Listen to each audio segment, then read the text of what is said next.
Isang panibagong falls na naman. Saan kaya ito? Tara, samahan niyo ako at ating alamin.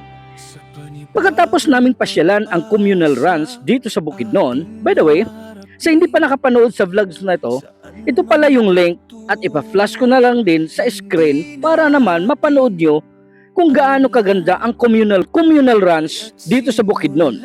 At ito na nga, nung bumalik kami sa Cagayan de Oro City, sa bandang kanan may napapansin kaming karatula na nakasabit, ang Alalom Falls, na nakakuha ng atensyon sa amin. Kaya agad, huminto kami at sinilip namin kung gaano kaganda ang falls na ito. Buti na lang, wala pang entrance fee dito. Sa kanilang entrance, ito ang bumungad sa atin. May mga souvenirs items na pwede natin pampasalubong. Kung gutom kayo, pwede din kayo mag-order sa kanila. Di rin tayo nagtagal. Nagpaalam agad tayo kung pwede bumaba hanggang sa falls, kung saan super ganda talaga. Kung kayo nandito, nako, mamamangha kayo. Sa naglalakihang puno sa paligid, sa ingay ng huni ng ibon, sa preskong hangin sa paligid, at sa ingay ng tubig mula sa itaas. Isa lang talaga ang masasabi ko, wow! Super ganda! Blessed kami dahil naranasan namin ang ganitong kaganda. Ang kalikasan na puno na naggagandahang paligid na minsan ang katahimikan ng buhay dito mo lamang malasap at matagpuan. Sa totoo lang, maraming gawa ng Diyos na hindi lang natin napapansin, hindi natin narating dahil lahat tayo ay busy sa kakaisip sa problema ng buhay. Nakakalimutan na natin na may magagandang lugar na di natin kailangan pang gumastos ng limpak-limpak na pera. Marahil, marami pa tayong papasalamatan sa Panginoon dahil sa pambihirang kalikasan na siya ang may likha, na minsan nakalimutan nating alamin at puntahan.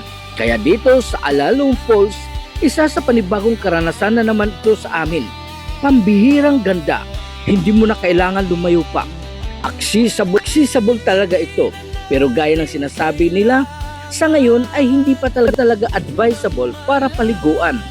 Unti-unti pa nila ito ibinalik sa ganda ng paligid. Pagbaba at pag-akyat, hindi na tayo mahihirapan dahil simentado ito. Kaya dubling ingat lang sa pagbaba at pag-akyat. Ilang steps bago natin marating ang bungad ng falls. At sa katayuan namin, dahil dalawa lang naman kami nandito, hindi na namin itinuloy pa hanggang marating namin ang bungad ng falls. Kumuha na lamang kami ng mga video at larawan para souvenirs na rin. Na dumaan kami sa lugar na ito. Isang nakatagong ganda ng Alalom Falls, bahagi pa rin ito ng Bukidnon. Kaya mga Kapadadson Vlogs, gusto niyo rin ba mapuntahan ito at tuklasin ang ganda ng ating kalikasan?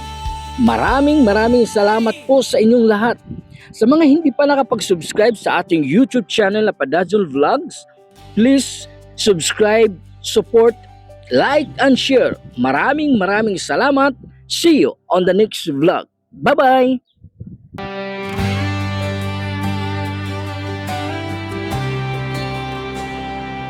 Sa panibagong pag-asa ating haharapin, saan man tutungo hindi natin alam. Kaya't simulan mo ang araw ating nang lalakbayin. Sa hilag at kanluran, sa timog silangan ay may pag-asa.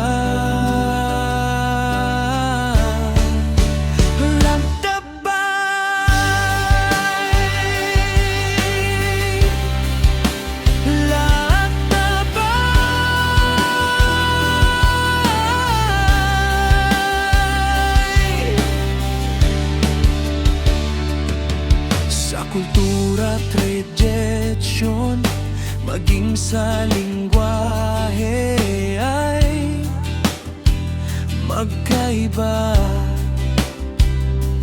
Basta may pusong busilang, hindi ka mag-iisa.